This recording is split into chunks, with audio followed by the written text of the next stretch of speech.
Cardcaptor Sakura has lived up to the cuteness of the magical girl genre. It's been one of my favorite shows since I was a child, and I've completely forgotten why I love the show so much. During my rewatch, I found things I've never appreciated as a child, like the visuals. But there's like one amazing thing that nobody ever brought up about the show that I noticed after seeing the first few episodes. Cardcaptor Sakura is clearly inspired by horror movies and uses all kinds of horror movie imagery as part of its series. There are plenty of creepy moments in other Magical Girl series, but Cardcaptor Sakura directly is influenced by horror flicks. And after watching a few episodes, I had the legit urge to watch more horror movies.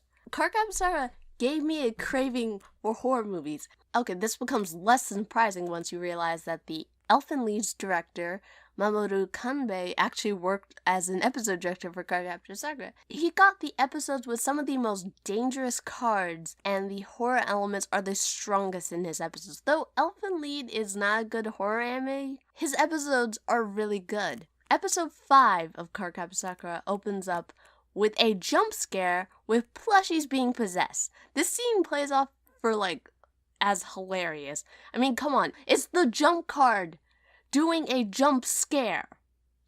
Freaking genius. This whole episode is about plushies being possessed by the jump card, and Sakura has to be the exorcist and save the plushies. This episode took a typical concept that you would see in a horror flick and made it cute and funny. So the cards are just these supernatural phenomenons that creep up on the characters. Episode 9. Sakura's friend Rika is transformed into a straight up slasher character by the sword card. She gets possessed by the sword card, turned into a slasher, and the animation cuts of Rika slashing the air while Sakura's making all these close calls and her trying to run away from the scene is literally straight up from a slash flick. This is not even being played for jokes. This is straight up, she might kill her.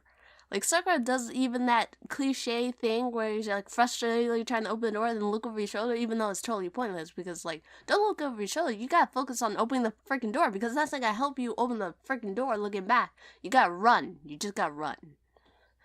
So when it comes to Magical Girls shows, their fights have very little tension about the characters being in danger of dying or long-term effects.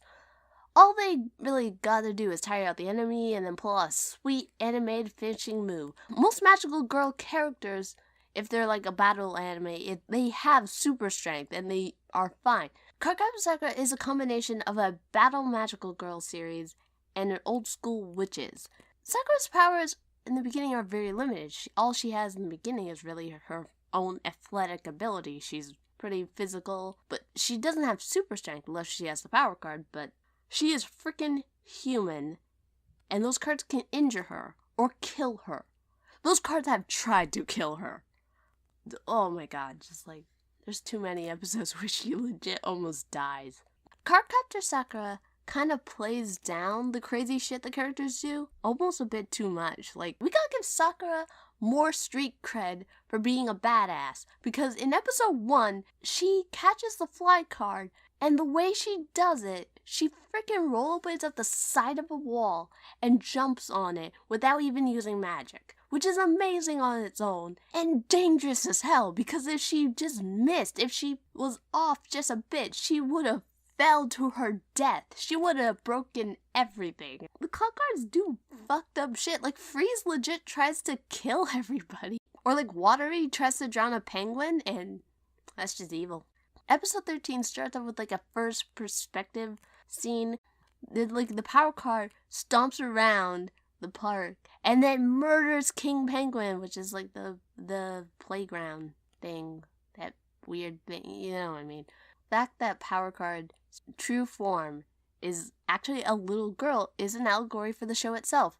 Kero says to not judge her by her appearance, which is a lesson that fans should be taking about Cardcaptor Sakura. Don't focus on the cuteness because there's a lot more to them. I was going to say that a cloud card almost made Sakura fall off a cliff in an elevator shaft, but I was wrong. That was just magical bullshit. It was just what was it? the moon made Sakura fall off a cliff, and then later on with the elevator shaft, it was Cloud Reed. It was just like, what the Sakura? Cardcaptor Sakura is fucked up. The end.